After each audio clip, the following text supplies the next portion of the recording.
Presented by Aishwarya Music Mathli। पापा हो 10 लाख रुपया कहाँ से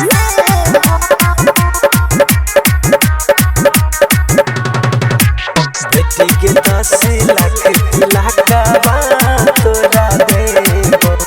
अभी आप सुन रहे हैं उषा यादव और मोनू माइकल की आवाज।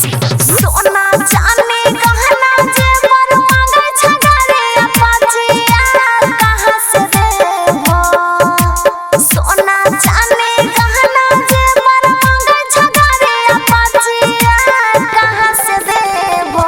हो पापा कहाँ से देबो। पापा हो 10 लाख रुपया कहाँ से देबो। पापा हो 10 लाख रुपया कहाँ से देबो।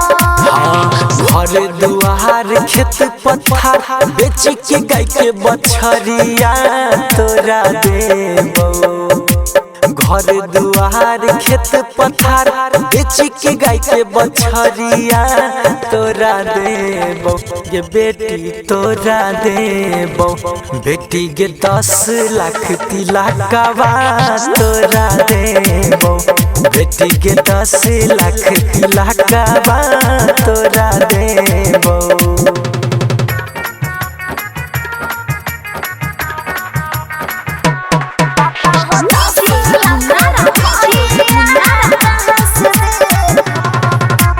झिटकी बाजार मधुबनी।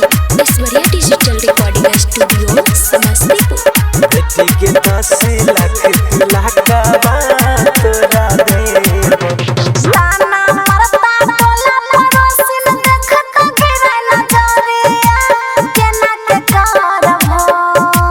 ताना मरता टोला पड़ोसिन देखत गिरे नजरिया केना के करबो।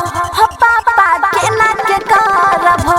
अपना बेटिया के शादिया केना के करबो। अपना बेटिया के शादिया केना के करबो। लहरा कह के पापा मांगो हाथ में गई अंगूठिया हो गे देबो।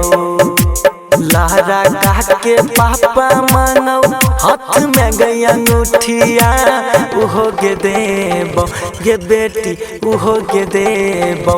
चाहे ढोए पड़तै तसला हो गे देबो। चाहे ढोए पड़तै ईटा हो गे देबो।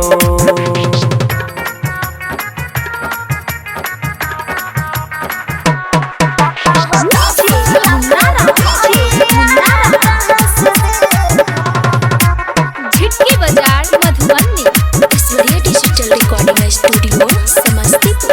बेटी के 10 लाख तिलकवा तोरा देबो। पाँच चौका बर्तन हम फुलैया थरिया कहाँ से देबो।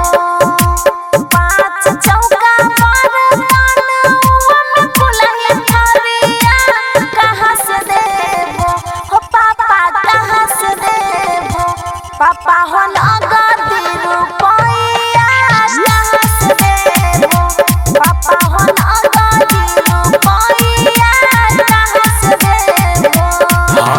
करबै महजदूरी चाहे ढोए पड़तै टकरिया ओहे से देबो। करबै महजदूरी चाहे ढोए पड़तै टकरिया तोरा गे देबो। गे बेटी तोरा गे देबो। बेटी के 10 लाख तिलकवा तोरा गे देबो। बेटी के 10 लाख तिलकवा तोरा गे देबो। Aishwarya digital recording studio Samastipur.